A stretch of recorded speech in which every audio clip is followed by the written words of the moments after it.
et bienvenue à notre table ronde ce matin. Je m'appelle Andrew Freeman, je suis le responsable de l'accès et santé de l'Institut d'éthique appliquée. C'est un grand plaisir de vous voir. Donc, vous pouvez voir que une portion de notre table ronde ce matin sera enregistrée.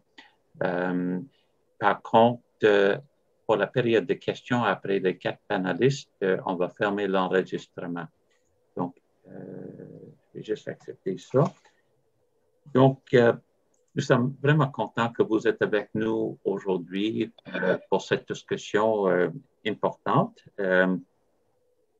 J'aimerais mentionner qu'avec nous aussi, nous avons Sandra Bélanger, c'est la coordonnatrice scientifique de l'Institut. Donc, merci pour toute ton aide, Sandra.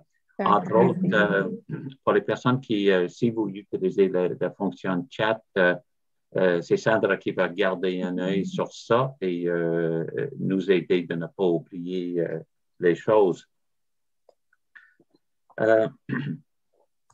Je vais juste mentionner brièvement le format de notre table ronde ce matin. On a 4 panélistes et chaque panéliste va parler pendant 10 minutes. Après chaque présentation, on aura comme 2-3 minutes juste pour les petites clarifications nécessaires, mais pas pour toutes les questions. Comme ça, on va passer par les 4 et après ces 4 présentations, on aura quelques minutes pour les panélistes de s'échanger entre eux, le cas échéant s'ils ont des questions à poser.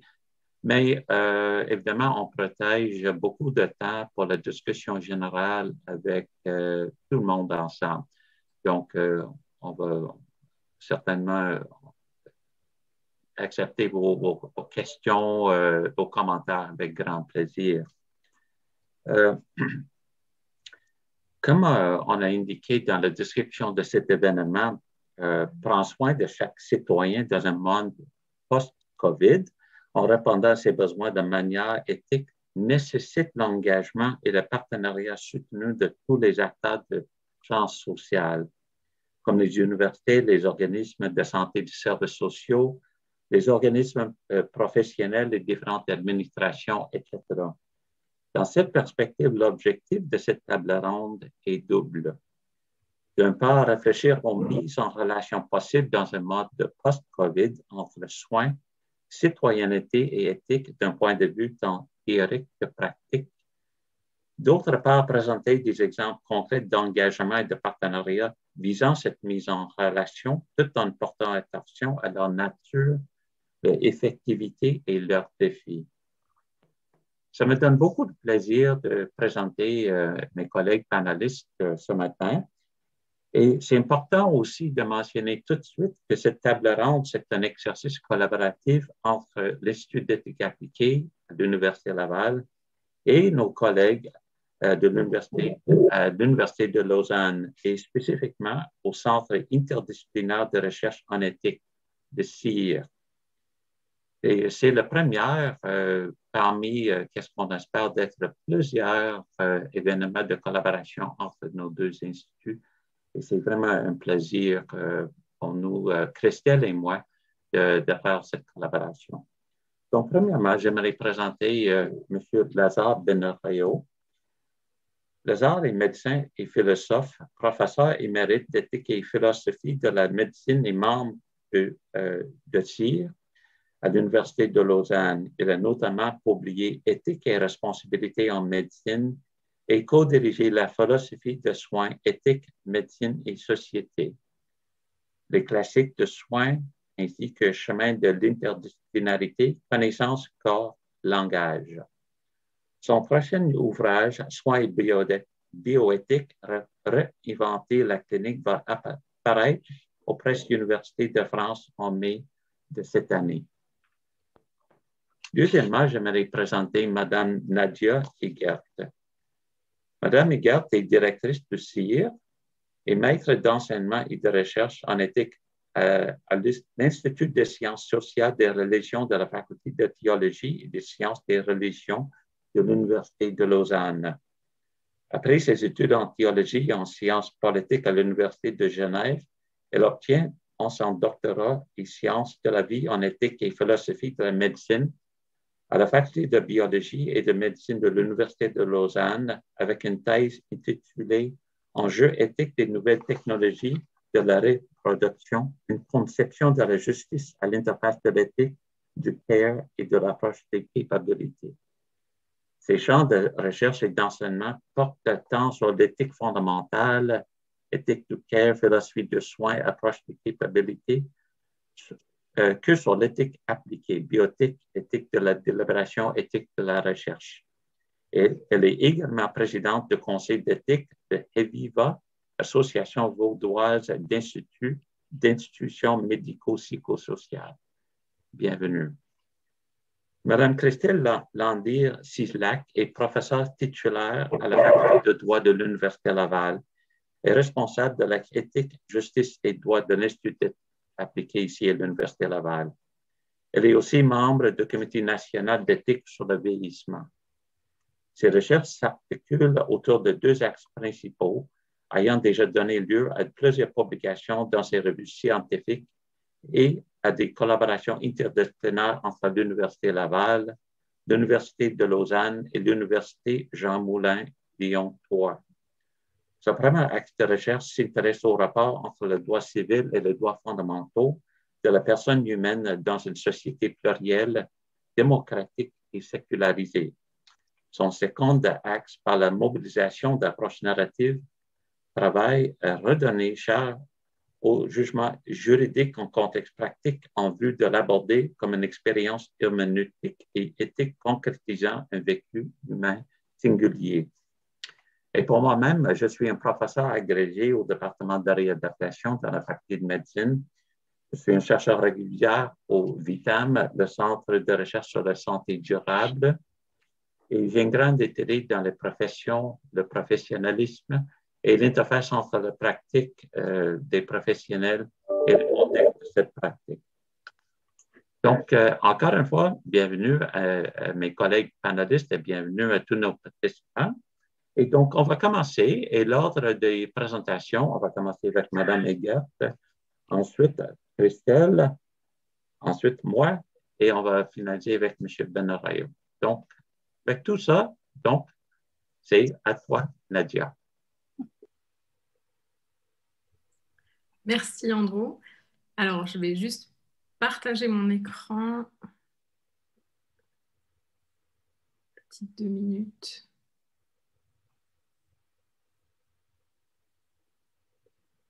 Voilà. Est-ce que vous voyez la présentation? Parfait. Bon, tout d'abord, je vous remercie de l'invitation. Et puis, c'est vrai que c'est le premier événement d'une collaboration entre l'IDEA et le CIRE. Donc, on se réjouit énormément, en tout cas ici à Lausanne, de pouvoir démarrer ce partenariat et cette collaboration. Donc, la question qui nous occupe aujourd'hui est celle de savoir, du prendre soin de chaque citoyen dans un monde post-Covid. Pourquoi et comment? Alors, peut-être avant de commencer, juste une petite précision. C'est vrai que dans la question qu'on pose, c'est celle du post-Covid. Alors, en Suisse, je ne sais pas exactement comment vous vous situez au Canada, mais c'est vrai qu'en Suisse, il semble qu'on soit au début d'une troisième vague, donc qu'on ne puisse pas encore, alors même si on a indiqué le post-Covid en parenthèse, mais c'est vrai qu'on ne peut pas encore forcément dire qu'on se situe dans une phase post-Covid, mais en tout cas encore en plein dedans. Et puis, peut-être aussi juste préciser que quand j'ai réfléchi un peu aux questions que j'allais aborder et à la situation que j'allais aborder, on était vraiment dans une situation de déconfinement, alors j'y reviendrai après. Voilà, donc tout ça pour dire qu'il y a un peu une relativité de mon propos liée au contexte sanitaire et qui fait que ce qu'on dit aujourd'hui n'est peut-être plus valable demain. D'autant plus qu'apparemment le Conseil fédéral est en train de parler, donc j'espère qu'on n'est pas devant un nouveau confinement. Donc voilà, ça c'était juste quelques précautions par rapport à cette situation nouvelle, je crois, pour tout le monde. Donc, en fait, dans cette présentation, j'aimerais vraiment traiter, j'ai essayé de me confronter à cette situation de prendre soin de chaque citoyen dans un monde post-Covid, pourquoi et comment. Donc, il me semble qu'à moins de se positionner à un niveau d'abstraction assez élevé, cette question demande quelques précisions, quelques éclaircissements. Tout d'abord, de qui parle-t-on quand on parle de citoyens? Et puis, une première question qui peut émerger, c'est évidemment celle de se demander pourquoi est-ce qu'on se limite aux citoyens et qu'en est-il des non-citoyens, donc les étrangers, par exemple, pour la Suisse ou la population migrante. Ou est-ce qu'on parle, par exemple, d'une population en général? À titre personnel, quand j'ai commencé à me poser des questions sur cette question qui nous occupe aujourd'hui, c'est évidemment pour la famille, les proches, qu'on peut se poser cette question. Et puis, à un titre plus professionnel, cette question, je pouvais l'adresser où c'était par rapport aux étudiants ou à des résidents d'institutions de santé. Ensuite, la question du prendre soin pose, à mon avis, la question de quelle éthique est-ce qu'on parle? Et quel est le rôle, en fait, de l'éthique dans cette situation sanitaire?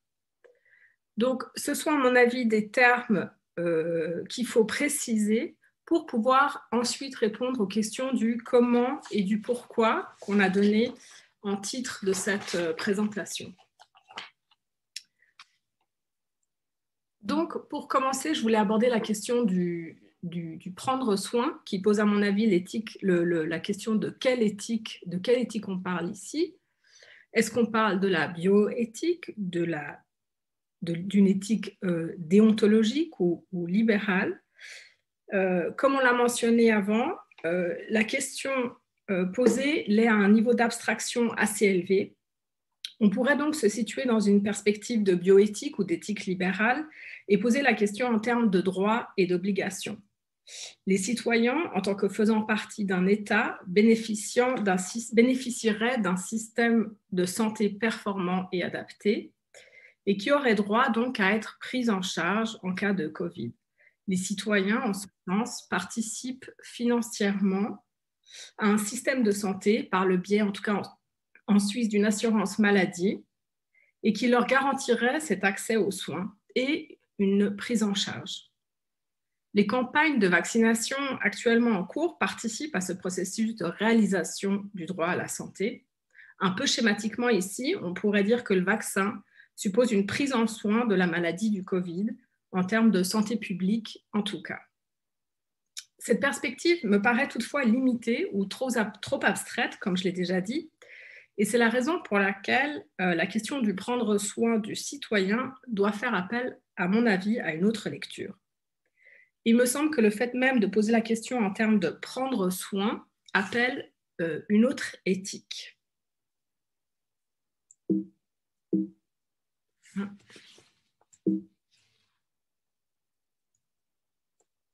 Non.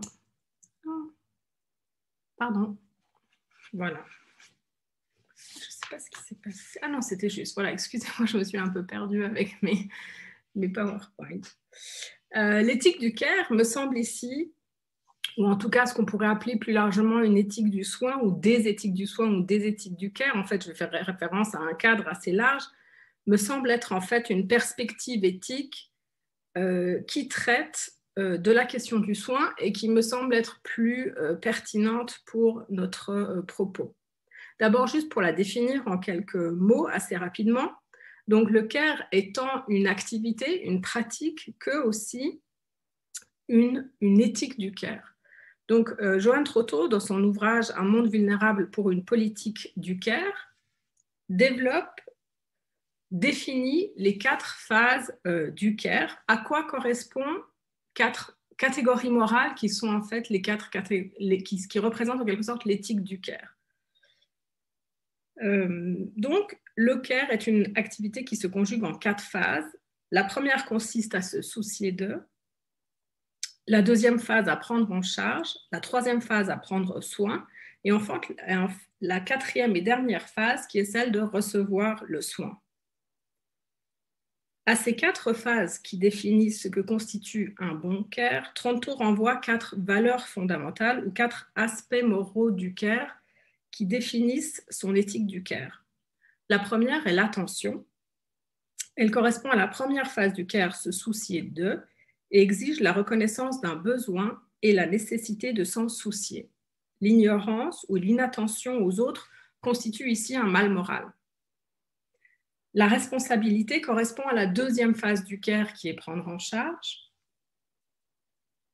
La responsabilité est ici étendue et prend en compte la relation aux proches comme au lointain. En tant que parent ou membre d'une famille, on peut se sentir responsable pour ses enfants ou les membres les plus anciens de sa famille. Et en tant que membre de la communauté humaine, on peut aussi se sentir responsable pour l'autre opprimé, agressé ou maltraité. La compétence correspond à la troisième phase du care, qui est celle du prendre soin, et elle implique un travail nécessaire pour réaliser un soin. Et enfin, la quatrième valeur morale, qui est la capacité de réponse, elle correspond à la quatrième phase du care, qui est recevoir le soin. Et c'est un élément assez fondamental, car il fait apparaître les questions d'inégalité et de vulnérabilité et montre quand un besoin n'est pas pris en compte.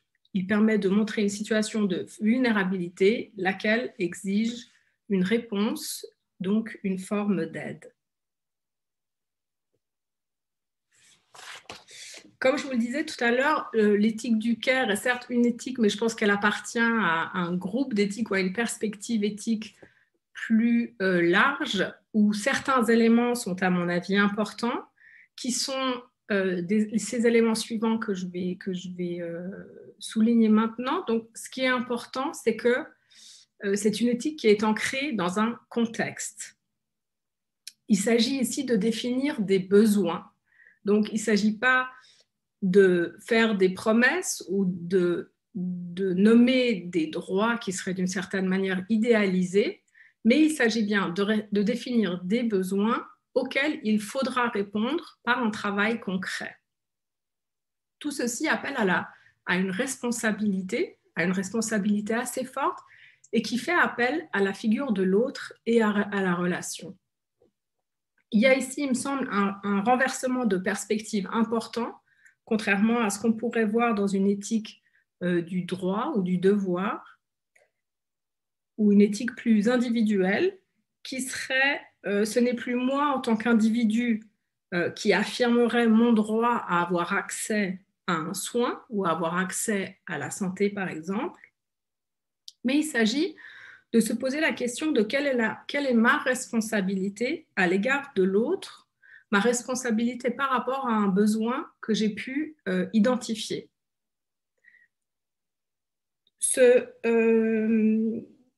Maintenant, après avoir précisé justement la question de quelle éthique, il me semble important de revenir à la question que je posais au début, qui est celle de savoir de qui on prend soin, de qui prendre soin. Ici aussi, l'éthique du care ou l'éthique du soin donne une certaine exigence. Quand on pose la question de qui prendre soin, on doit faire appel à un contexte ou à une situation concrète. Ce pas aussi me permettra de montrer les avantages en fait, que je considère d'une éthique du soin. Donc, pour répondre à cette exigence, je voulais vous proposer ensuite une situation qui concerne la situation des EMS en Suisse. Donc, les EMS sont les équivalents des centres d'hébergement de soins de longue durée chez vous. Et donc, ça se limite évidemment au contexte suisse et en particulier vaudois.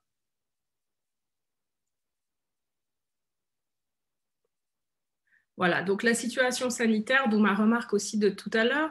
Donc, nous étions jusqu'à la fin février en semi-confinement, un semi-confinement décidé par les autorités fédérales et cantonales. Depuis le début du mois de mars, on est en période de déconfinement et de retour progressif à la vie normale, même si, comme je le disais en introduction, il semblerait qu'on soit au début d'une troisième vague. Donc voilà, un déconfinement très, très, très relatif. Et puis une situation de vaccination où depuis le mois de janvier, pour les personnes vulnérables et les personnes de plus de 75 ans, que ce soit maintenant à domicile ou en institution, une campagne de vaccination qui permet donc de vacciner d'abord ces personnes et ensuite, ensuite d'autres catégories de personnes. On remarque depuis quelques jours, le questionnement que je vais vous proposer, c'est vraiment un questionnement qui a lieu actuellement. Donc, il s'agit vraiment de pistes de réflexion. Mais on remarque, face à cette situation, une incompréhension forte de la population et des proches des résidents, qui ne comprennent pas pourquoi, malgré les vaccinations, les mesures édictées par les autorités prônent encore le maintien des règles de distanciation sociale. Il y a surtout une distinction qui est ici opérée entre les soignants, d'un côté, qui ont le droit de toucher pour les soins les personnes âgées ou les résidents, et puis les proches qui doivent qui doivent continuer à respecter ces règles de distanciation sociale, donc qui interdisent le toucher entre un résident et ses proches. Et c'est une absence de contact physique qui est très, très difficile à vivre, qui continue depuis un an maintenant et qui a été toujours depuis le début un des points difficiles à vivre de cette pandémie. Donc, pour terminer, j'aimerais vous présenter quelques pistes de réflexion par rapport à cette situation d'incompréhension en partant de certains éléments de l'éthique du care qui me permettent justement de montrer certains éléments éthiques qui nécessitent une attention. Donc, la première phase du care de se soucier d'eux implique la reconnaissance d'un besoin et, ce faisant, d'ancrer son propos dans un contexte et d'en faire ressortir les particularités. Les personnes âgées en institution représentent une population particulière dont les besoins doivent être lus en fonction de cette situation. Donc, j'aimerais souligner ici quelques éléments de contexte qui font apparaître certains besoins et qui me paraissent importants à souligner. Le premier élément est cette situation sanitaire incertaine. Les autorités cantonales et fédérales sont préoccupées par la situation pandémique générale et la santé publique de la population générale. Cette perspective entre en tension avec les besoins des personnes âgées en institution. Le deuxième élément est que les autorités s'appuient sur une temporalité plus ou moins longue qui entre en tension avec la temporalité des personnes âgées pour qui toute cette notion de temporalité se pose différemment.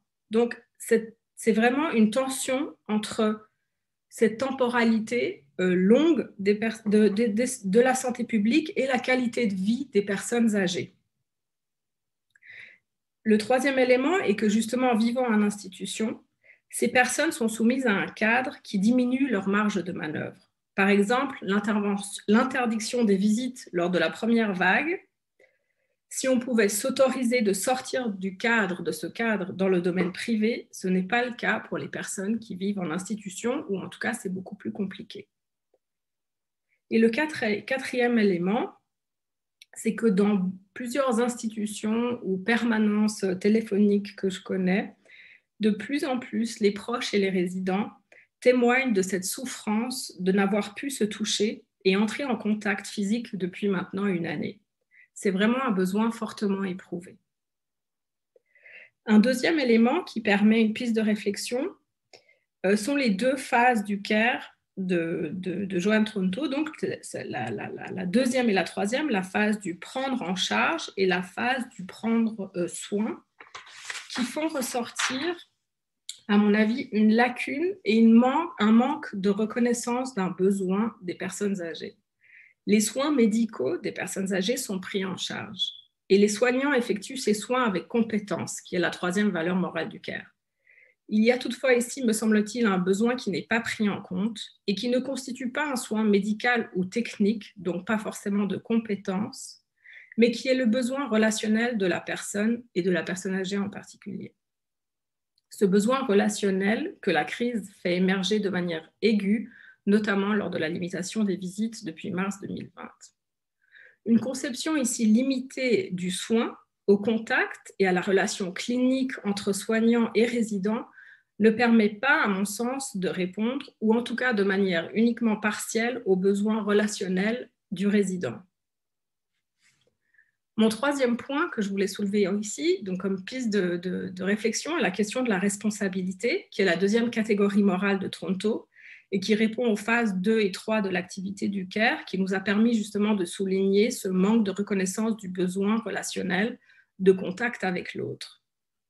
Même si les soignants et le personnel en institution répondent sans aucun doute au mieux à ce besoin, il me semble qu'il y a ici une responsabilité éthique, plutôt institutionnelle, qui pourrait incomber à des conseils, justement, de souligner ce besoin non reconnu et de mettre en avant les tensions dans la reconnaissance des besoins et la compréhension limitée de reconnaître seulement les besoins auxquels une personne médicale et technique est nécessaire. Donc, la reconnaissance d'une réponse avant tout médicale et technique et la non-reconnaissance de ce besoin plutôt relationnel. La tension entre les intérêts de santé publique et les besoins relationnels des personnes âgées.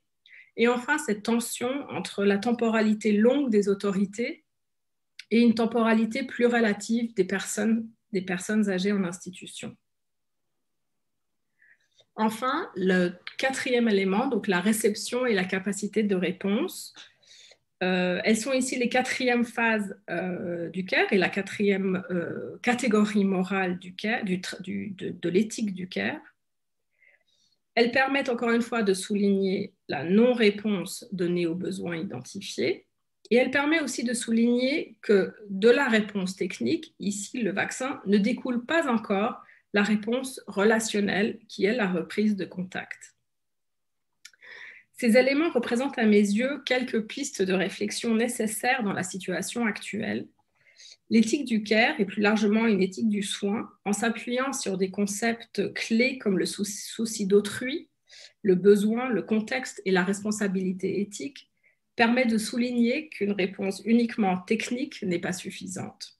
L'interdépendance de la vie humaine est fondamentale et devrait être prise en compte dans la réponse à donner aux besoins. Voilà, je vous remercie de votre écoute pour ces quelques pistes de réflexion et je me réjouis d'en discuter avec vous. Merci beaucoup, Nadia, très apprécié.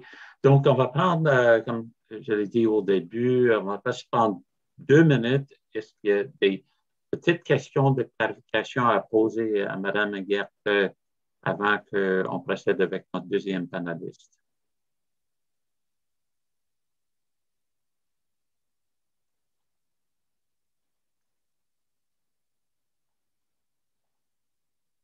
Ça semble que tout est clair pour l'instant, Nadia. Donc, c'est sûr qu'on va poursuivre la discussion.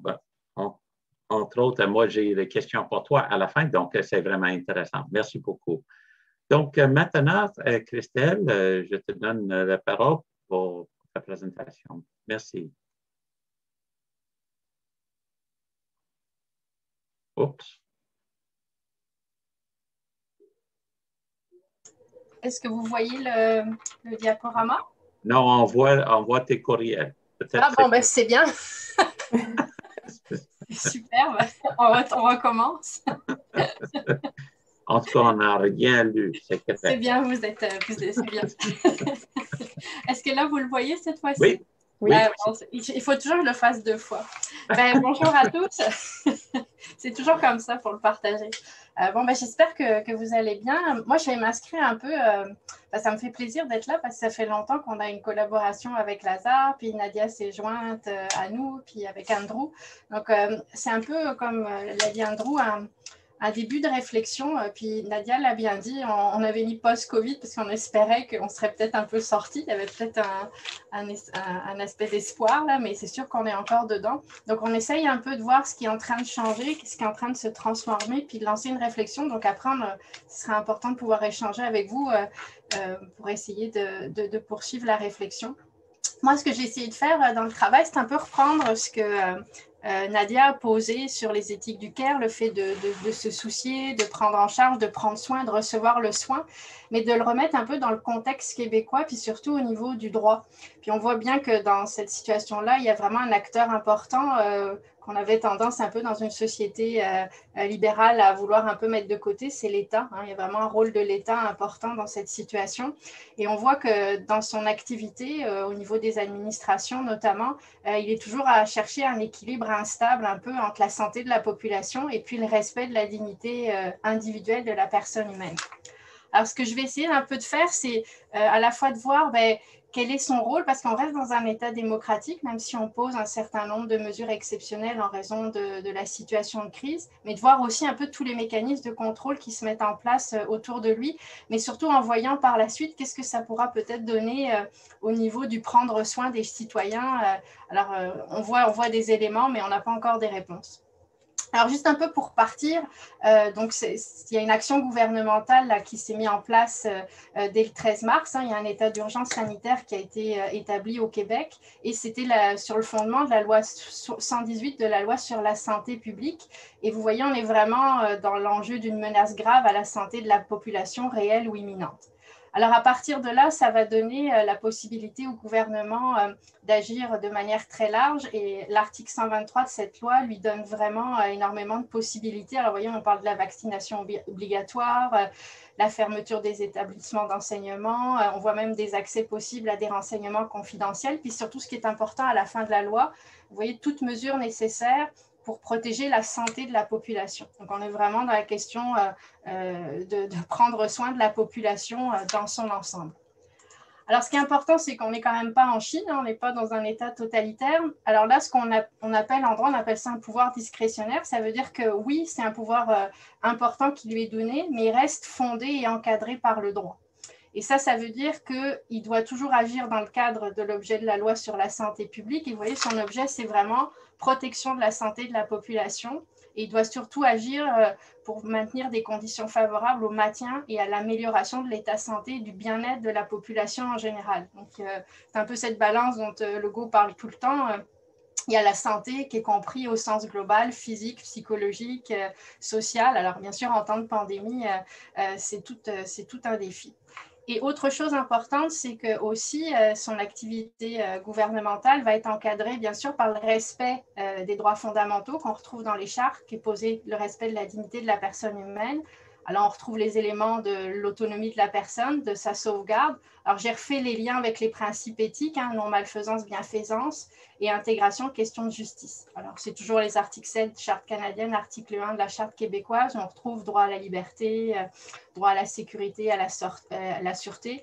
Et j'aurais pu rajouter aussi les articles qui sont droit à l'égalité pour éviter la discrimination. Donc, vous voyez, c'est intéressant. Il a quand même des pouvoirs exorbitants, exceptionnels, mais il doit justement trouver cet équilibre pour agir dans la santé de la population, mais préserver la dignité humaine.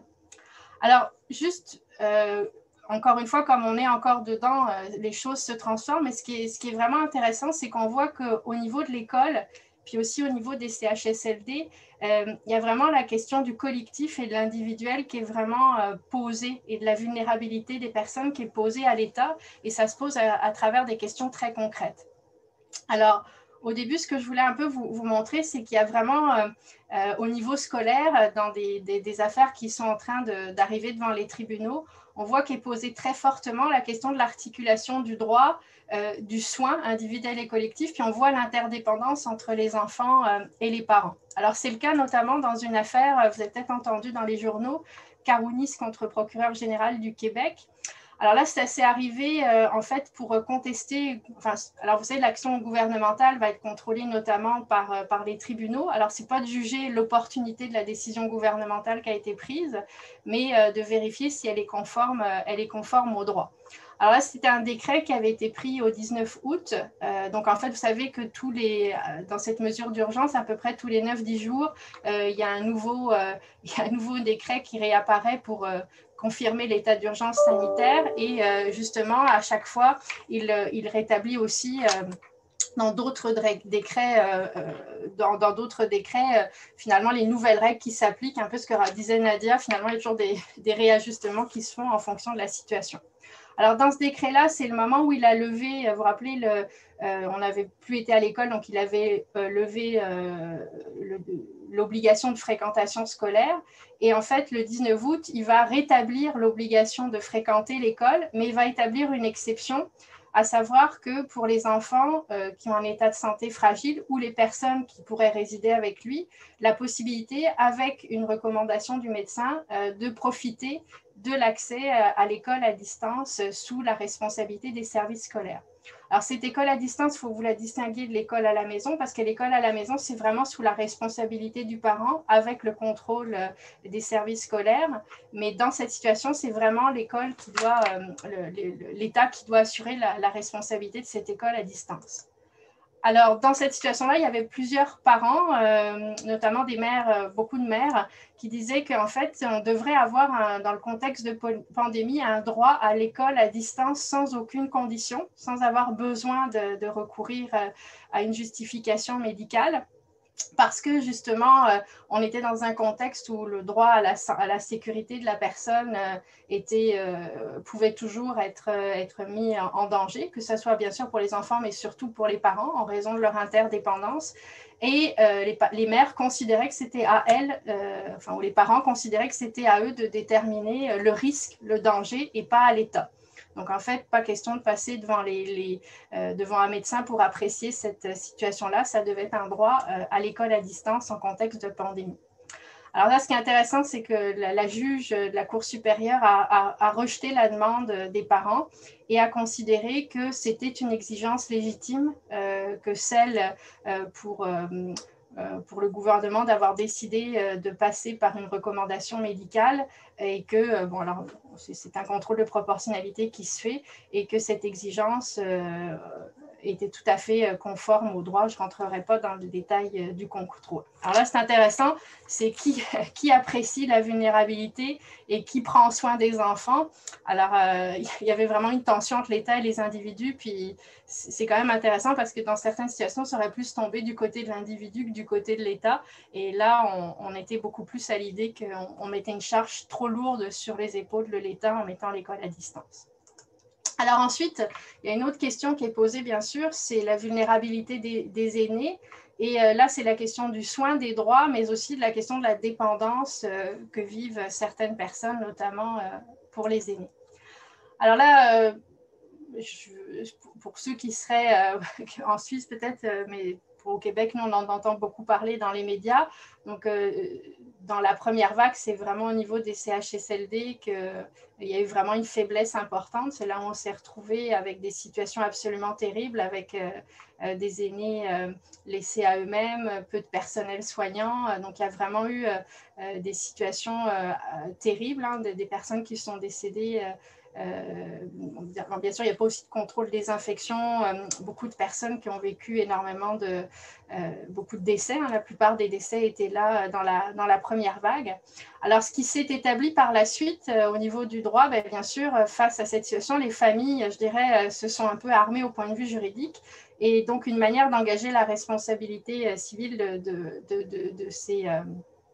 de ces CHSLD, c'est simplement de faire des recours collectifs pour essayer d'obtenir des dommages et intérêts. Alors, vous avez plusieurs cabinets d'avocats. Alors, pour le moment, on n'a pas encore des décisions des tribunaux s'ils accueillent les recours collectifs ou pas.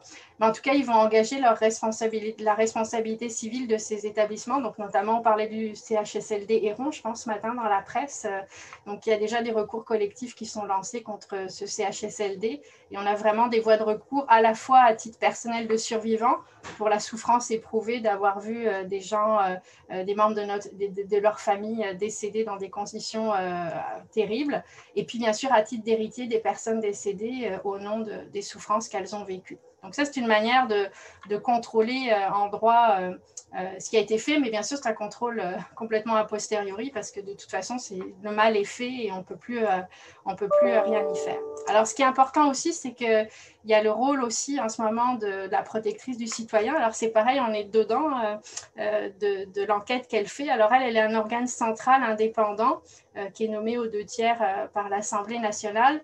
Et elle va vraiment contrôler la qualité des services, puis elle va voir si on a respecté des valeurs jugées fondamentales, bien sûr, comme la dignité humaine. Alors, elle agit soit à la base de plainte ou de sa propre initiative, puis elle a vraiment des pouvoirs d'une commission d'enquête. Et par contre, par la suite, elle peut juste proposer des mesures correctrices, mais ce qu'elle a comme avantage, c'est qu'elle peut faire pression, notamment auprès du gouvernement, de l'Assemblée nationale, mais surtout dans l'opinion publique. C'est pour ça qu'on la voit assez souvent dans les médias. Alors là, juste un peu pour finir de voir ce qu'elle a, elle a déposé son rapport d'étape le 10 décembre 2020. Et c'est quand même assez intéressant le titre qu'elle a donné. Elle parle de la COVID-19 dans les CHSLD durant la première vague de la pandémie, apprendre de la crise et passer à l'action pour respecter les droits et la dignité des personnes hébergées. Donc, elle a établi, enfin avec son équipe bien sûr, un certain nombre de recommandations qui sont vraiment liées aux soins. Et quand on les lit, on est presque étonné que ça ne soit pas déjà là. Mais c'est vraiment, on reprend beaucoup d'aspects de ce qu'a posé Nadia. Donc, on voit vraiment des soins et des services centrés sur la clientèle. Elle parle de l'humanisation des soins et la valorisation des proches aidants. Elle parle bien sûr du personnel où elle demande des effectifs stables et en nombre suffisant. Il y avait tout un enjeu organisationnel aussi avec l'importance d'une gestion de proximité avec un leadership local bien présent. Parler aussi de la prévention et du contrôle des infections avec des ressources qui devraient être nécessaires. Et puis, elle parlait beaucoup aussi de la question des difficultés de communication et de collaboration qu'il faudrait apporter, qui devraient être améliorées dans ces contextes-là. Alors voilà, c'était un petit peu, je voulais juste faire un petit tour d'horizon rapide, on n'avait pas beaucoup de temps, mais ce que je voulais juste montrer, enfin je ne sais pas si on peut montrer parce qu'on n'a pas encore assez d'éléments, mais on voit vraiment comment l'État d'un seul coup réapparaît comme un acteur vraiment important en contexte de pandémie. On voit vraiment comme la question des droits fondamentaux reste quand même au cœur du droit, ça reste une question importante, mais d'un seul coup, il y a la population, il y a l'environnement qui se pose dans l'exercice de ces droits. Et on voit tous les mécanismes juridiques, donc que ce soit des mécanismes au niveau judiciaire, que ce soit des mécanismes justement au niveau justement de ces organismes indépendants de contrôle qui se mettent en branle pour essayer de voir qu'est-ce qui s'est passé. Et puis, qu'est-ce qu'on pourra faire dans l'avenir, d'où peut-être justement l'importance d'une réflexion sur cette question du soin, qu'est-ce qu'il veut dire et comment on articule l'individuel et le collectif, puis surtout la compréhension de l'individu dans un environnement populationnel finalement et plus large que lui-même. Alors, voilà, cette première balle lancée. Merci beaucoup, Christelle. Donc, je pense que pour vous, les participants, vous pouvez voir tout de suite qu'on prend des angles assez divergents sur la question, mais avec un intérêt de stimuler, provoquer et aussi peut-être de suggérer que ça prend différents angles pour gérer la grande complexité de cette dynamique dans la société. Donc, est-ce qu'il y a des premières questions de clarification pour Christelle? En répétant qu'il y aura un moment plus tard pour examiner plus en détail. On est beau pour l'instant? Parfait. Donc, maintenant, c'est moi. Donc, je vais juste partager ma présentation. Oui.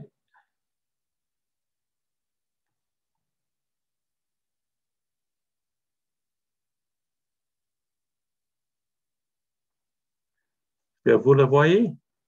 C'est beau? Oui? OK.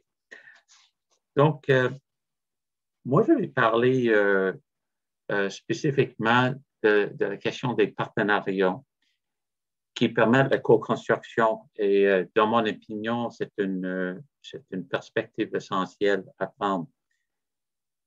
Alors que nous commençons à réfléchir à un avenir post-COVID, mon but est de dire quelques mots sur l'importance des partenariats. Plus spécifiquement, dans ce contexte, je ferai quelques commentaires sur l'idée de la co-construction. Je vais illustrer mes points par l'exemple de l'Observatoire Santé, compétences éthiques et santé de notre institut, ici à l'Université Laval, IDIA. Quels sont donc certains des éléments de notre situation actuelle que nous devons prendre en considération? Tous les citoyens ont été touchés par la pandémie, quels que soient leurs différents rôles. La vie de nombreux individus a été fortement stressée. Les routines de la vie quotidienne ont été bouleversées. De nombreux individus sont soumis à de fortes pressions financières et doivent faire face à la complexité de la conciliation de la vie familiale et de la vie professionnelle. Les prestataires et des usagers de services sociaux et de santé ont été fortement touchés. De nombreux prestataires ont connu une détresse morale importante face aux énormes défis. L'un des dénominateurs communs à ces différentes dimensions de la vie est l'isolement. Par définition, la pandémie a mis à rude épreuve les liens entre les citoyens, quel que soit leur rôle. Plusieurs commentateurs ont exprimé des inquiétudes quant aux dommages potentiels à long terme causés par ces souches. À cette liste s'ajoute le constat global que les défis s'ajoutent à une certaine complexité. Alors que nous commençons à réfléchir à la guérison et à la reconstruction nécessaire, quelle stratégie pourrions-nous envisager? Ça semble évident que les partenariats significatifs entre les parties prenantes constitueront une stratégie clé. Suggérer que les partenariats sont importants n'est évidemment pas une idée nouvelle. Toutefois, on peut penser que la pandémie a mis à nouveau en évidence leur importance. En premier lieu, de tels partenariats peuvent contribuer à réduire l'isolement et à favoriser la solidarité. C'est peut-être une image trop évidente pour suggérer que nous devons inverser la distanciation. Toutefois, au-delà de cet objectif important, on pourrait suggérer que les partenariats sont nécessaires pour le partage d'expertise.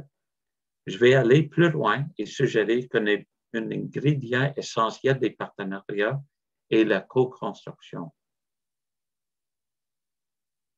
Qu'est-ce que j'entends par co-construction? Elle est un processus continu qui est mené entre les parties prenantes pour développer des solutions durables. La co-construction repose sur certaines prémices. Des perspectives divergentes existent pour des raisons légitimes. Chaque partie prenante a des obligations qui doivent être respectées. De nombreuses parties prenantes sont confrontées à des contraintes. Pour parvenir à une co-construction efficace, il faut que nous comprenions le mandat et la réalité des autres parties prenantes et qu'elles comprennent la nôtre.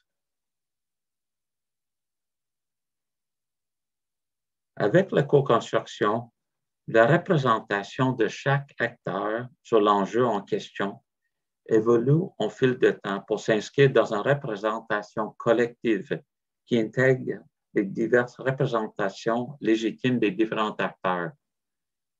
Dans une certaine mesure, la co-construction semble très évidente. Cependant, d'après ce que j'ai observé, elle est loin d'être la norme. Je ne dis pas cela de manière accusatrice. La co-construction demande de travail et les obstacles à son utilisation peuvent être importants. Il existe diverses situations dans lesquelles la co-construction est nécessaire. Par exemple, on peut facilement imaginer son utilité dans les équipes interprofessionnelles de santé et des services sociaux. Au niveau plus macroscopique, on peut soutenir que la co-construction est nécessaire pour parvenir à une décision concernant la définition de la qualité des services sociaux et de santé. Et étant donné les différences intrinsiques qui sont au cœur des dilemmes éthiques, on peut facilement établir un lien entre la co-construction et cette délibération.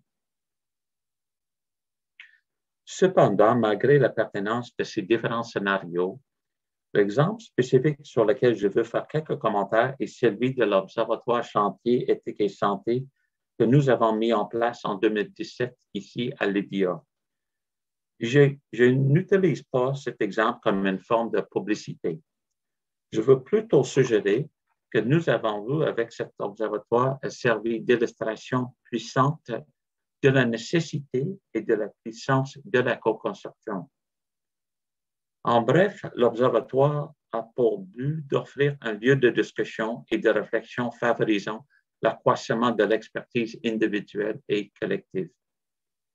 Il y a environ 24 participants qui viennent de 6 facultés de l'Université Laval, le Sud du Québec, le CIUS Capitale-Nationale, le CIS Chaudière-Appalaches, un organisme communautaire, l'Université de Québec à Trois-Rivières, l'Université de Lausanne et le commissaire à la santé et au bien-être.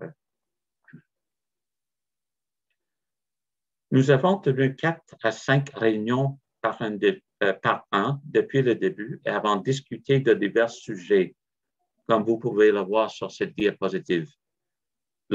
L'observatoire a été conçu sur la base de 2 idées. Oups, je pense que j'ai manqué. Oui. Les communautés de pratique sont des entreprises communes qui se caractérisent par 3 éléments. Une communauté de personnes, un domaine d'intérêt et une pratique partagée. L'autre idée est celle des Living Labs, dont vous pouvez voir une définition sur cette diapositive. Le temps ne me permet pas de présenter des détails exhaustifs sur ces idées. Je souhaite plutôt faire quelques commentaires sur le rôle que, selon moi, l'Observatoire a joué et sur la manière dont il a illustré certaines leçons importantes. En gardant à l'esprit que la promotion d'approches éthiques peut être un mandat solitaire et pas nécessairement populaire, je crois que l'Observatoire a contribué à atténuer l'isolement des participants et à favoriser une certaine solidarité, un sentiment de cause commune et d'objectifs partagés. Malgré l'éventail considérable des mandats des participants, il y a eu un fort esprit de collégialité. Les idées et les ressources ont été généreusement partagées. Plus précisément, l'expertise a été partagée et un niveau plus élevé d'expertise collective a été développé. Et surtout, cette expertise collective est co-construite, c'est-à-dire qu'elle est plus que la somme de ses parties. J'aimerais illustrer ce dernier point par un exemple spécifique.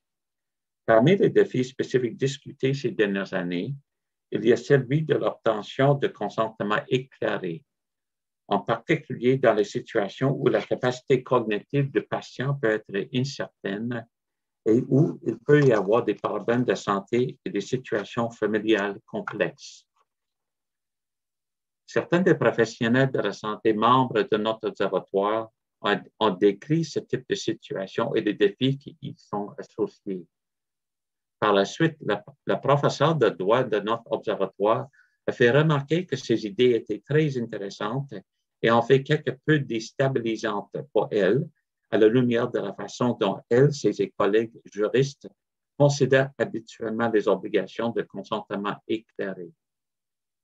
Il s'en est suivi un échange de points de vue très intéressant et finalement une invitation à la professeure de droit à faire une présentation lors d'une prochaine réunion sur les perspectives de sa profession. Pour moi, cet échange a été un merveilleux exemple de la co-construction d'une nouvelle compréhension sur le respect approprié d'une obligation importante. Il peut être beaucoup plus facile de rester dans le cadre de nos propres mandats et des façons associées de comprendre les choses et de percevoir que la compréhension des autres groupes est défectueuse ou incomplète. Dans cet exemple, ce qui est apparu clairement, c'est que les juristes ont besoin de comprendre les véritables défis auxquels sont confrontés les professionnels de la santé sur le terrain lorsqu'ils essaient de remplir leurs obligations. En retour, il est essentiel que les professionnels de la santé aient une compréhension précise des obligations légales, déontologiques et éthiques. Les solutions durables nécessitent une compréhension collective. Si je reviens à ce que j'ai dit au début de mon intervention sur la manière dont nous allons tous progresser pendant et après la pandémie, je suis convaincu que les partenariats sont un ingrédient essentiel. Toutefois, comme vous pouvez le constater à la lecture de mes propos, je ne parle pas de partenariat dans le sens d'une vague « soyons tous amis ». Je fais plutôt référence à des partenariats délibérés qui intègrent la solidarité, la collégialité et l'expertise partagée et co-construite. De tels partenariats exigent une perspective ouverte sur l'extérieur, dans laquelle notre expérience, notre expertise et nos contraintes, ainsi que celles des autres, sont comprises. Merci beaucoup. Oui, je cherche la famille. Oui, excuse-moi. Oui. Donc, je ne sais pas, il y a des petites questions rapides pour moi avant que je lance la balle à Lazare. On est correct pour l'instant? OK, parfait. Donc, merci. Et c'est à toi maintenant, Lazare. Donc, Sandra, tu vas ouvrir le PowerPoint? Oui. Merci beaucoup. Voilà, bonjour. Oui, voilà, alors, bonjour depuis Lausanne, proche de Nadia, et vraiment très heureux de pouvoir participer à ce colloque ou cette journée, et puis à retourner d'une certaine manière à Québec, où j'ai eu tellement de plaisir. Mais voilà, on ne peut pas pour le moment le faire réellement, mais on le fait comme ça, de cette manière. Il faut que je m'adapte un peu à l'écran. Donc, voilà. Très bien. Voilà, alors, on va peut-être passer la première dia. Voilà, c'est ça. Oui, alors, la dia de... Voilà, merci beaucoup. Je m'excuse, je serai obligé chaque fois de dire prochaine dia, etc. Voilà. Alors, oui, alors moi, je me suis intéressé dans le cadre justement de nos discussions et puis lors de la préparation aussi de cette séance à une vision un peu plus, disons, plus large, à partir des expériences dont nous avons tous entendu parler et qui va en quelque sorte les prolonger, dans la mesure où j'ai perçu que durant cette pandémie, le discours bioéthique classique, donc, qui perdure évidemment et qui est dominant aujourd'hui des deux côtés de l'Atlantique, celui de l'autonomie, de la bienfaisance, non-malfaisance, justice au sens de l'équité, était au fond, faisait office d'expertise et puis prenait une ampleur qui faisait qu'au fond, il devenait quasiment normatif, au fond, une expertise sur laquelle les politiques pouvaient compter. Et je me suis demandé, au fond, quel est le statut de ce discours et au fond, si tout cela ne met pas encore plus en lumière, cette pandémie ne met pas plus en lumière ce que nous pressentons tous quand nous travaillons sur le terrain et notamment en clinique, mais pas seulement, aux limites de ce discours et puis même des fois à la nécessité de le voir sous un autre angle, comme cela a été très bien montré par des exemples pratiques par Nadia, par Christelle, et complété aussi en quelque sorte par Andrew. Donc, première dia, donc je vais, la dia suivante, je veux dire, pardon.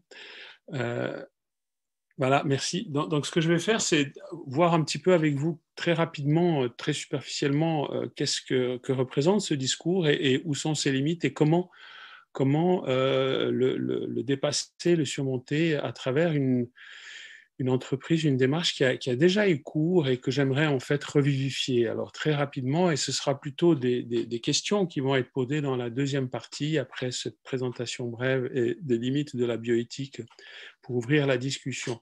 Donc en fait, la bioéthique est au fond est devenue une instance qui permet au fond de défendre les valeurs d'une société occidentale, essentiellement dans le champ de la santé. Je ne reviens pas sur l'histoire de la bioéthique. Vous savez que c'est la perspective de Heidegger, c'est de l'éthique biomédicale qui a pris le dessus et qui est devenue dominante, avec ces enjeux de protection des personnes vulnérables, tout d'abord dans l'éthique de la recherche. Enfin, vous connaissez probablement tous très bien cette démarche qui était tout à fait nécessaire, justifiée, légitime et indispensable dans les années 70 ou 70 du siècle passé, avec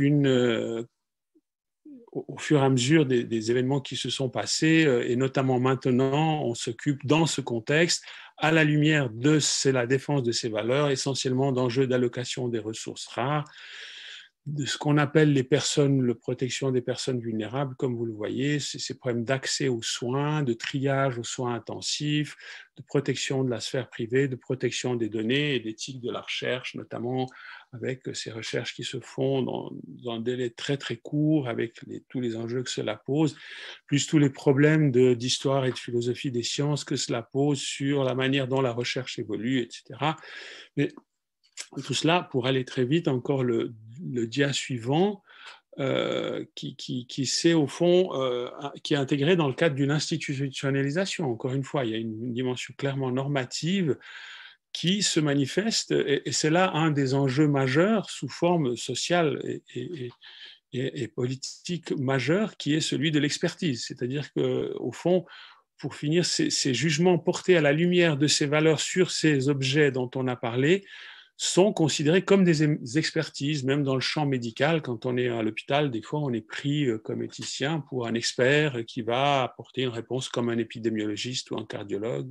Vous le savez pour la plupart d'entre vous. Donc, ça passe maintenant comme quelque chose de naturel, essentiellement dans les institutions médicales, hospitalières et académiques, auprès des autorités politiques, des institutions sociales en matière de santé, dans les instances de communication publique, les instances de régulation en situation de conflit dans les champs de la santé, notamment pour l'éthique clinique, comme vous le savez, mais je ne développe pas tout cela ici, vous le savez aussi bien que moi, et les instances de régulation dans le champ de la recherche expérimentale en biomédecine. Dia suivante. Alors, il y a évidemment une certaine limite à cela, dans la mesure où on l'a vu, et ça s'est avéré historiquement fondé, c'est que le tout s'est très rapidement limité au fond au domaine de la santé, mais à un domaine de la santé qui est conçu sous l'angle biomédical. C'est-à-dire que la santé, évidemment, c'est beaucoup, beaucoup plus large que la question de la médecine, mais c'est la santé au sens médical, même du point de vue de la santé publique, en tout cas pour ce qu'on a comme approche en Suisse. Et puis, évidemment que c'est sous-tendu par une approche individualiste et libérale des relations humaines et sociales, au sens du libéralisme politique aussi. Et puis, à ce titre-là, cette grille de lecture aborde souvent, dans des contextes très particuliers, comme on l'a vu d'ailleurs, et comme Nadia l'a montré, si on le lit, ce qu'elle a dit, on lit ce qu'elle a dit sous l'angle de la bioéthique, comme souvent des conflits entre le respect de l'autonomie et souvent la bienfaisance pour la clinique ou la santé publique, le bien commun pour la santé publique, avec une priorité accordée essentiellement à l'autodétermination individuelle, dénommée autonomie, au fond mal dénommée, parce que philosophiquement, évidemment, l'autonomie, c'est beaucoup, beaucoup plus compliqué, mais en fait, c'est l'autonomie de décision, l'autonomie de ne pas pouvoir prendre des décisions qui ne sont pas libres en fonction de la volonté et éclairées. Et comme vous le savez, beaucoup de critiques ont déjà eu lieu dès le départ, et de plus en plus maintenant, et de plus en plus aujourd'hui. Il y a encore des tout récents articles dans le Hastings Center Report, qui appelle cela, par exemple, lifeboat ethics. C'est l'éthique du bateau de sauvetage. Mais en fait, quand on l'analyse au plan un peu plus épistémologique et au plan philosophique et sociologique, on se rend compte qu'en fait, c'est une approche qui, bien qu'elle donne l'impression de résoudre des problèmes, ne fait qu'entretenir, au fond, les tensions structurelles propres à l'univers néolibéral globalisé. C'est-à-dire qu'au fond, il ne permet pas de voir plus loin que ce qu'il cherche à gérer et sur lequel les décisions sont prises. Et au fond, il met de côté, il masque, au sens d'un biopouvoir, au sens de Foucault, si vous voulez, un pan de questionnements qui sont pourtant essentiels. Et dans une première phase, on peut déjà dire, et c'est déjà dit dans pas mal de littérature récente, que la bioéthique est un problème dans ce sens-là aujourd'hui plutôt qu'une solution. C'est-à-dire qu'au fond, il masque des problèmes qui sont ceux de dia suivant, du fait que, alors voilà, c'est ça, les enjeux éthiques de la pandémie sont avant tout globaux et planétaires. Ils sont bien sûr individuels au sens des décisions à prendre aux soins intensifs, et la question n'est pas de les mettre de côté dans ce champ-là, mais on ne peut pas réduire l'ensemble des débats, l'ensemble de la discussion et l'ensemble des ressources et des réflexions et des prises de décision et des actions stratégiques au niveau global à ces discussions-là. Et c'est malheureusement souvent le cas aujourd'hui. Donc il faudrait bien essayer de voir dans quelle mesure une approche critique de la bioéthique, tout en gardant évidemment ce dont il ne s'agit pas d'une approche anti-scientiste ou anti-réglementaire que je développe, mais c'est simplement pour élargir l'horizon et surtout permettre au fond de contourner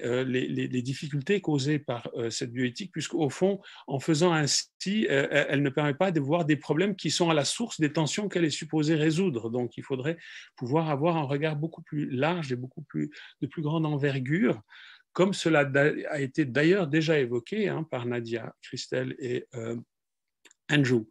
Alors, je vais essayer d'aller un peu plus loin dans cette partie, c'est comment faire et qu'est-ce qui se fait déjà. Et là, on est dans quelque chose déjà d'un peu plus, disons, ce sont plutôt des essais, des work in progress qui méritent, à mon avis, d'être développés et que je souhaiterais pouvoir discuter. Donc, il faut déjà une approche interdisciplinaire qui inclut, au fond, la place et le statut de la biomédecine dans la société et les cultures qui l'entourent, et plutôt que regarder au fond de se concentrer sur l'individu autonome, il serait beaucoup plus pertinent de se concentrer sur ce qu'on appelle au fond l'autonomie relationnelle, c'est-à-dire qu'au fond, évidemment, personne n'est autonome, on est tous interdépendants les uns des autres et on le voit encore d'autant plus aujourd'hui. Et surtout, on est en relation avec non seulement des humains, mais notre environnement, avec la nature au sens large du terme. Et en fait, il faudrait pouvoir travailler justement à un plan global, c'est-à-dire dans le cadre de collaboration transnationale et intergouvernementale avec des méthodes pragmatiques qui confrontent les approches théoriques aux réalités du terrain, qui font appel aux méthodes des sciences humaines et sociales, à côté évidemment de tout ce qui est nécessaire pour le bien-être local et dans les institutions médicales. Mais il faudrait également cela en soutien, voire même en prévention, je dirais, pour l'avenir, pour le post-Covid, s'il y en aura un. Et donc, au fond, il s'agit d'une approche qui se situe au croisement de plusieurs, j'en ai cité que quelques-unes, bien sûr, l'éthique biomédicale est maintenue, il ne s'agit pas de la mettre de côté et de jeter le bébé avec l'eau du bain, mais enfin, il s'agit aussi de travailler au niveau d'une éthique publique, comme vous l'appelez aussi au Québec, de santé populationnelle, on pourrait dire chez nous, d'éthique environnementale, dans leur dimension politique, sociale et culturelle. Diapositive suivante. Alors, il se trouve qu'au fond, alors là, dans les diapositives, en fait, c'est en pressant régulièrement voilà, que les éléments. Alors, je pense que ça vaut la peine de mettre le tout. Voilà. Merci beaucoup. Il se trouve en fait que cette discussion n'est pas toute neuve, et elle renvoie même à la naissance même de la bioéthique, parce qu'à la naissance même, au moment même de l'émergence de la bioéthique dans les années 1970 à Washington, il y avait un débat en fait entre Van Rensselaer-Potter et puis André Hellegers. Et puis André Hellegers, qui était soutenu d'ailleurs par la famille Kennedy et qui répondait de manière beaucoup plus, disons, opérationnelle aux enjeux cruciaux et imminents qui se posaient, c'est-à-dire comment éviter les dérives des progrès de la médecine et des sciences expérimentales dans ce cadre de l'après-guerre. Tout le monde connaît cela, il a pris le dessus et il a été soutenu dans le cadre de la création du Kennedy Institute of Ethics. Mais Van Rensselaer-Potter avait lui-même, au fond, on peut même le dire, bon, historiquement, c'est toujours difficile de parler de paternité, mais il semble que ce soit quand même lui, qui est un cancérologue du Wisconsin, qui avait même dénommé cette nouvelle discipline ou approche la bioéthique. Et lui, il la voyait comme une science de la survie, a science of survival. Il avait publié déjà en 1970 dans les Perspectives on Biology and Medicine un article The Science Bioethics, the Science of Survival, voyant au fond la nécessité pour sortir de ce qu'il considérait comme étant en fait la nécessité, un danger pour l'humanité, la nécessité de travailler au niveau de la survie, ce qui est pratiquement analogue à ce qui nous arrive aujourd'hui, la nécessité d'articuler au fond, de regarder plutôt que de limiter aux techniques et aux technologies biomédicales, qu'il ne contestait pas puisqu'il était lui-même cancérologue, mais de pouvoir développer en regardant cela dans le contexte dans lequel la science se développe, c'est-à-dire dans son environnement. Et lui voyait au fond, en mettant bioéthique, il voyait au fond une alliance entre science et humanisme, ou science et science dure, entre guillemets, ou science expérimentale, médicale, biomédicale, et science humaine, humaniste. Et il a appelé ça bioethics, ethics des sciences de la vie, si vous voulez, parce qu'il s'agissait d'une science de la survie, en fait, hein, science of survival. Il a développé à plusieurs moments sa réflexion, mais sans grand succès. Sans grand succès. Il a publié un livre, A Bridge to the Future, en 1971. Il a vu lui-même, au fond, la nécessité de maintenir, au fond, sa position au fur et à mesure des développements avec un livre qu'il a publié en 88, Global Bioethics. Alors, il a pensé à renommer, au fond, à se dire, au fond, pour bien distinguer la bioéthique dont il voyait les développements de ce qu'il voyait comme nécessaire, c'est-à-dire une approche globale de la bioéthique. Il s'est basé, au fond, sur les travaux de Léopold. Léopold, qui était, on peut dire, qui avait fait une éthique de la nature, si vous voulez, bien avant, et sur lesquels il s'est basé. Il y a aussi Teilhard de Chardin, sur lequel il s'appuie, mais la difficulté aussi, il faut bien l'avouer, c'est que sa pensée était très abstraite, assez philosophique, mais très peu détaillée. C'est-à-dire qu'il n'y avait aucun élément de mise en œuvre. Concrètement, comment on fait pour développer cette bioéthique globale. Il a même pensé à un moment, avec son collègue Whitehouse, à appeler ça deep bioethics au sens de deep ecology. Hein. Il était assez proche, au fond, de ces mouvements-là. L'intéressant est qu'aujourd'hui, sa pensée est revivifiée à plusieurs endroits et à plusieurs moments dans la littérature, et même conceptuellement avec la naissance ou la renaissance de ce qu'on appelle, dia suivante, le Global Bioethics. Et ce seront ces deux derniers dias, au fond, qui vont nous permettre de lancer une piste de réflexion qui pourrait peut-être aussi aider à réfléchir à ce qui a été dit au préalable. Donc, au fond, cette approche Potter pourrait nous servir d'orientation pour faire face à des enjeux éthiques bien plus fondamentaux en cette période de crise. Et je dirais même bien au-delà, parce que mon vœu, comme vous le percevez, est que la bioéthique aussi évolue dans ce sens-là, plutôt qu'elle ne se maintienne dans son carcan qui, au fond, ne fait que reproduire et ne fait le système, si on veut bien. Alors, il faut faire attention avec ce mot, comme cela a été d'ailleurs dit par Potter lui-même et ses épigones, c'est que évidemment il ne faut pas tomber dans les deux écueils suivants qui ne feraient que ne pas faire avancer, feraient reproduire au fond de nouveau le système, c'est-à-dire il ne faudrait pas que la bioéthique globale soit comprise comme une forme d'extension des catégories de la bioéthique sur le modèle de la globalisation économique, c'est-à-dire que les principes soient valables partout, sorte de droit, d'éthique universelle des droits de l'homme ou de la bioéthique ou quelque chose comme ça. Il faudrait peut-être éviter cela. Et puis, il faut éviter qu'elle prenne une allure, une figure idéologique en disant non, mais il n'y a que l'éthique du Caire, ou il n'y a que l'éthique des vertus, ou il n'y a que l'éthique des principes qu'il faut développer.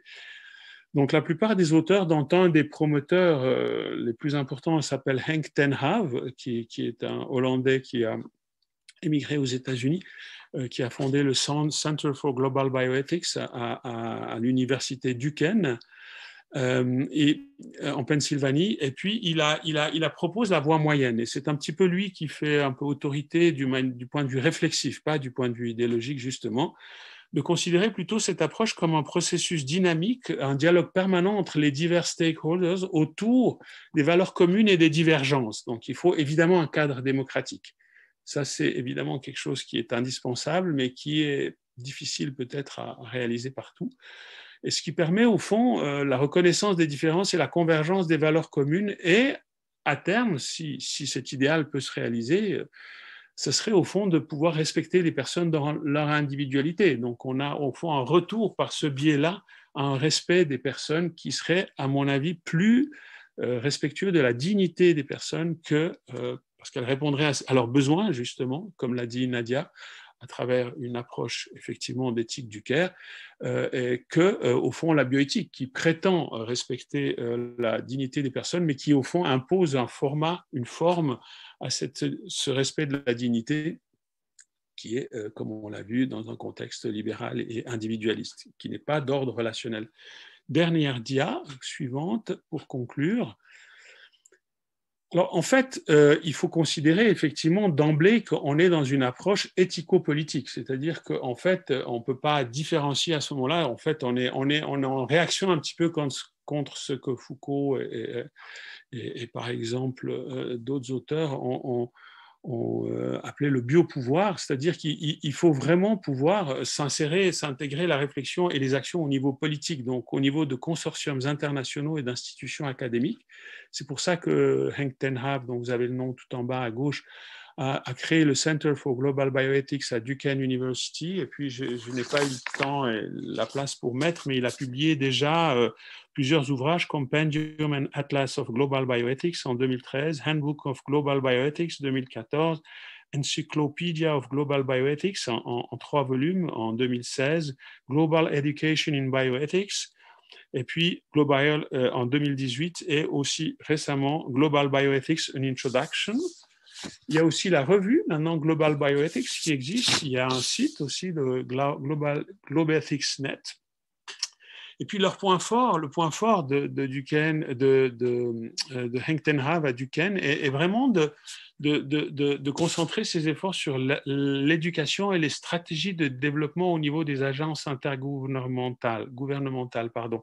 Donc l'UNESCO, avec la reprise, la réinterprétation ou la réintégration de cette déclaration de la bioéthique et des droits de l'homme, au niveau de l'ONU, avec les fameux Sustainable Development Goals, les 17 goals, et puis peut-être l'OMS pourrait jouer un rôle. Je sais qu'elle est très fragile, mais pourquoi pas ambitionner cela pour l'OMS. Et tout cela ne devrait pas, à mon avis, et ça c'est une piste ouverte qui est en cours de work in progress, d'ancrer tout cela sur une réflexion anthropologique critique et justement une approche d'éthique du soin, comme plusieurs auteurs ici l'ont développé, et j'en oublie bien d'autres. Il y a aussi Warren Reich qui a développé cette réflexion dans son Encyclopedia of Bioethics, qui a été... qui est de la première édition dans les années 90, et puis bien d'autres auteurs dont on pourrait parler, qu'il faudrait pouvoir évoquer. Mais enfin, j'aimerais juste lancer cette piste-là, au fond, en résumé de l'approche de bioéthique globale bien définie dans sa version médiane, comme peut-être espoir de pouvoir poursuivre les acquis de la bioéthique tout en les développant pour éviter justement les écueils que la bioéthique peut-être imperceptiblement, involontairement, je ne le sais pas, mais en tout cas de fait à développer, à contre ses propres visées premières qui étaient tout à fait du même ordre, puisque Potter avait déjà eu cette vision-là. Voilà, je vous remercie beaucoup. Merci beaucoup, Lazare. Très, très intéressant. Et je remercie encore mes collègues panélistes aussi pour la présentation. Je pense qu'on peut dire qu'on a couvert une panoplie des perspectives aujourd'hui. Donc, avant d'ouvrir la discussion à tous les participants, j'aimerais juste offrir mes panélistes, collègues, une opportunité, si vous avez des petites questions à poser aux autres panélistes. Donc, je vois la main de Christelle. Oui, moi, ce serait en fait, j'écoutais Lazare, puis j'aurais une question à te poser, mais je pense que peut-être Nadia Hindon pourrait continuer après. En fait, ce qui m'a marqué dans ce que tu as présenté, Lazare, c'est je repensais vraiment à la décision Karouni. C'est assez marquant parce que quand tu lis la décision, le juge, en fait, se réfère énormément à l'expertise médicale. Donc, en fait, il dit, quand on va donner la recommandation médicale pour avoir l'exception scolaire, il dit on va se référer aux orientations qui ont été données par le docteur Horacio Arruda sur ce qui étaient vraiment les facteurs de risque. Et en fait, ce qui est assez étonnant dans cette décision, c'est qu'il y a beaucoup d'aspects juridiques, mais il y en a encore plus d'aspects. Il y a vraiment toute une analyse détaillée des orientations qui sont données par les expertises médicales.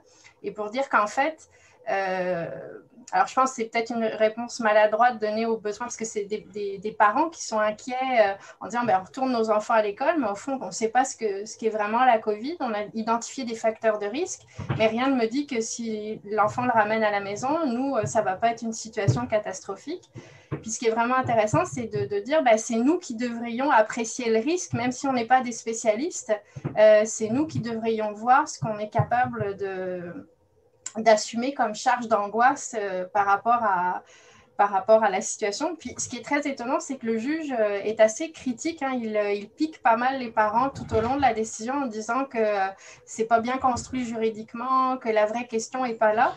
Mais si je repense à ce que disait Nadia, le besoin des parents, c'est un besoin d'être rassuré et puis finalement d'avoir une réponse qui vient les aider à faire face à l'incertitude. Puis on aurait pu imaginer une toute autre décision où on aurait pu dire oui, effectivement, il y a un risque, il n'y a pas de réponse. Enfin, c'est une réponse plus humaine parce que même si on le voit pour le vaccin AstraZeneca, même si les experts disent toutes ces choses, il y a quand même une peur existentielle qui est réelle. Puis de dire à la fin, oui, mais peut-être que justement, la difficulté, c'est qu'on a des ressources limitées. Puis au fond, parce que le vrai problème, c'est que faire une éducation en ligne complètement construite, on comprend bien que le système scolaire n'était pas prêt à ça. Puis il n'y a pas les moyens de pouvoir le donner à grande échelle. Ça a doublé il y a à peu près, je crois, ils sont arrivés à doubler le chiffre par rapport aux autres années. Mais tu vois, ça reste quelque chose qu'ils ne peuvent pas assumer. Ils ne pourraient pas assumer ça à grande échelle. Puis ça aurait pu être la réponse honnête à la personne, mais c'est en fait une réponse qui est il me semble, très biomédicale dans ce que tu disais d'experts. Puis un peu, nous, en droit, on voit que le gouvernement agit dans la marge de manœuvre correcte. Enfin, c'était une décision. Je me suis demandé comment se sont sentis les parents. Puis moi, je partageais cette angoisse-là. C'est vrai que tu peux avoir des experts qui disent qu'il n'y a pas de risque. On sait bien qu'il y en a parce qu'on ne sait pas. Là. Alors, c'est ça, c'était un peu pour partager avec toi la décision qui a vraiment fait écho à ce que tu disais, l'institutionnalisation de la bioéthique, je pense en tout cas c'est ce que tu veux dire. Mais la question que je me suis posée, c'est ça serait quoi l'autre réponse? Est-ce que ce serait quoi la réponse que le juge aurait pu apporter dans ce contexte-là, en milieu d'éducation? Tu vois, qu'est-ce que l'éthique dont tu parles, quelle aurait été cette réponse-là? Comment elle aurait pu se formuler quelle posture, peut-être un enjeu de posture en tout cas qui est clairement évidente là-dedans. Ce serait une approche plus délibérative, mais je ne sais pas si c'est possible dans le cadre des normes juridiques de procéder ainsi. C'est ça la difficulté, mais il faudrait au moins qu'il entende les divers points de vue et puis qu'il puisse établir au fond situer clairement la place du droit là-dedans, mais tenir compte des autres points de vue. Mais je ne sais pas si on peut le faire du point de vue procédure juridique. C'est ça, dans le raisonnement, ça pourrait se faire. On pourrait faire un tout autre raisonnement. Mais moi, ce qui m'a beaucoup marqué, c'est la question de l'écoute. On voyait vraiment que le juge n'avait absolument aucune écoute à l'égard des justiciables. Pour eux, c'était, comme je te dis, c'est pas un réel besoin, une peur inutile. Et puis, il y avait des spécialistes qui répondaient à la peur. Et voilà, quoi. Il faudrait voir dans quelle mesure, dans les dispositifs juridiques, il y aurait une place, au fond, pour... Je ne sais pas comment est considéré le fait de donner la parole hors champ juridique. Enfin, je ne sais pas comment on peut faire. Il faudrait introduire du soin dans le droit, mais... mais dans la rédaction, ne serait-ce que déjà la rédaction de la décision, enfin, je veux dire, elle a les traits de ce que tu disais. Oui, c'est vrai. Mais je veux juste ajouter que pour moi, c'est un excellent exemple de la complexité d'arriver à une co-construction qui est nécessaire à travers différentes approches aux questions et deux approches également légitimes qui doivent être prises en considération, mais c'est tellement difficile de le faire. Oui. Mais pour arriver aux solutions, le mot que j'ai utilisé, durable, il faut le faire. En tout cas, merci, Christophe. Oui, Lazare, continue. La formation des juristes, c'est peut-être lié à la personne aussi. Hein. Je ne sais pas quelle marge de manœuvre il y a en droit. C'est ça que je ne connais pas. Non, mais je pense qu'il aurait pu avoir un tout autre raisonnement. Tu sais, il aurait pu tout à fait dire qu'il y avait une atteinte à la sécurité de la personne, tu sais, que de toute façon, il y avait un risque. Il le reconnaît dans la décision. Mais je pense qu'il aurait pu, après, dans la poursuite de son raisonnement, Ben, c'est parce que c'était toujours un peu, on partait du début, hein, je trouvais qu'il avait un peu une vision quand il y a client et puis État. Oui. C'est comme si l'État était en demande de... Mais là, il y avait peut-être aussi une prise de conscience aussi du citoyen que ben, l'État a des ressources limitées. Alors peut-être que ça aurait pu être une décision qui limitait l'action en disant, ben voilà, il a pris, bon, de toute façon, illégalement, il pouvait prendre cette décision, il était dans les balises légales correctes, mais peut-être qu'on aurait pu assumer aussi qu'en raison du contexte, c'était la réponse la plus... Ben, il ne doit pas juger l'opportunité, donc ça, c'est toujours il n'a pas le droit de faire ça, là, mais... Enfin, en tout cas, la rédaction aurait pu être autre. Là. Elle était vraiment froide, elle était très juridique, elle était très bioéthique, là, ça c'est sûr. Il y a vraiment une très longue analyse des expertises. Ah, mais merci beaucoup.